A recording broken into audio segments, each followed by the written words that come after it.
दोस्तों न्यूयॉर्क के अंदर एक छोटा सा वाटरफॉल है, लेकिन इस वाटरफॉल के अंदर कुदरत का एक अजीम करिश्मा देखने को मिलता है। इस वाटरफॉल के अंदर एक आग जल रही है जो कि कुदरती तौर पर हर वक्त जलती रहती है। इसका साइज 7 इंच होता है और ये आग के शोले मुसलसल इसी तरह जमीन से निकलते रहते हैं। इसे इटरनल फ्लेम कहा जाता है। ये आग तकरीबन पूरे साल ही जलती रहती है। लोकल लोगों के मुताबिक ये आग यहाँ हजारों सालों से मुसलसल जल रही है। असल में इस पानी के झरने के नीचे कुदरती गैस का जखीरा है जिससे इस आग को ईंधन मिलता है। माहिरीन ने इस जगह की तहकीक की तो पता चला कि ये गैस एक खास किस्म के पत्थर से आती है जिसे राइन स्ट्रीट शेल कहा जाता है। ये पत्थर जमीन में 400 मीटर गहरा है। रिसर्चर्स के मुताबिक जो गैस इस जगह से निकलती है वो इथेन और प्रोपेन का सबसे रेयर कुदरती मिक्सचर है।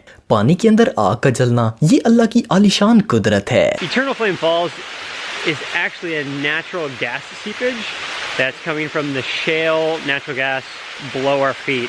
Number 5 blood rain. दोस्तों बारिश का मौसम किसको पसंद नहीं होता, लेकिन क्या हो अगर आसमान से ब्लड की तरह बारिश आना शुरू हो जाए। कुदरत का ये अजीम करिश्मा दुनिया में कई जगह पर देखा जा चुका है, लेकिन इस तरह की लाल बारिश इंडिया के इलाके केरला में अक्सर होती रहती है। इस तरह की ब्लड रेन केरला में सबसे पहले सन 1896 में हुई थी और इसके बाद ये लगातार कई दफा हुई है। 2001 में वहां के लोकल लोगों ने इसकी रिपोर्ट दी। इसके बाद इस पर तहकीक की गई और इंडियन अथॉरिटीज के मुताबिक ये लाल बारिश इस एरिया की हवा में मौजूद ग्रीन एलेगी पार्टिकल्स की वजह से होती है।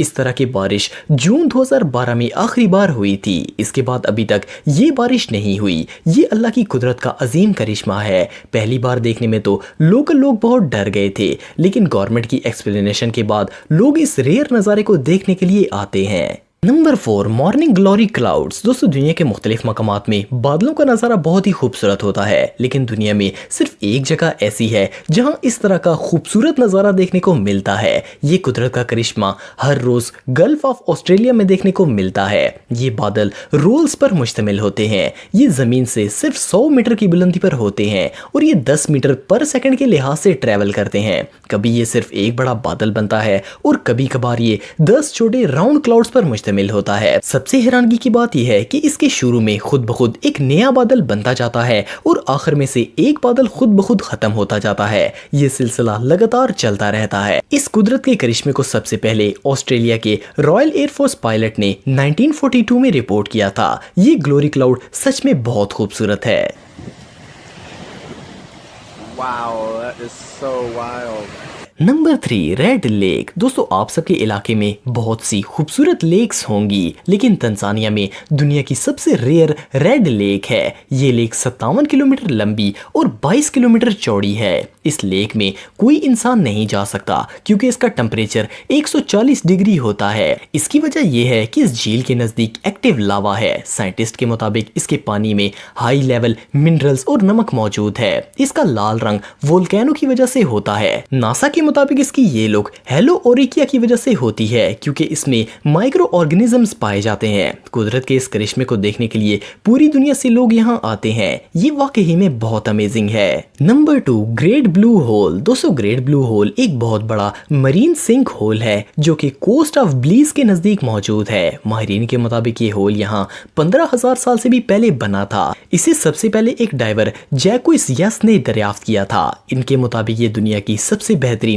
स्कूबा डाइविंग प्लेस है। जैक्विस और इनकी टीम की तहकीक के मुताबिक ये ट्रिपिकल लाइमस्टोन फॉर्मेशन है और ये होल सी लेवल के 4 दफा राइज होने से भी पहले बना था। मतलब ये है कि जब ये होल बना था इस वक्त समुद्र बहुत ही नीचे हुआ करता था और इसके बाद समुद्र की सतह बढ़ना शुरू हो गई और ये होल 407 फुट गहरा हो गया।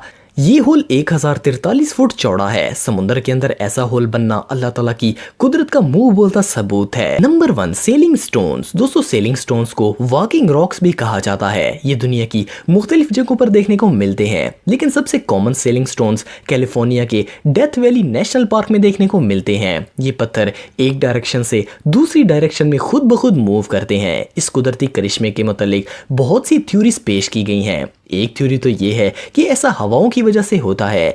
लेकिन हवा जितनी भी तेज हो इतने बड़े पत्थर को मूव नहीं कर सकती। इस स्टोन की तहकीक सबसे पहले सन 1900 में की गई थी। 100 साल तक ये पत्थर सबके लिए एक मिस्ट्री रहे, लेकिन फिर 2014 में साइंटिस्ट ने इस मिस्ट्री को सॉल्व कर लिया। इन्होंने वहां कैमरा फिट कर दिया और टाइम लैप्स फुटेजेस के जरिए इसकी हकीकत जानने की कोशिश की। असल में ये स्टोन्स अपने नीचे मौजूद आइस शीट्स की वजह से हरकत करते हैं। ये सच में कमाल है।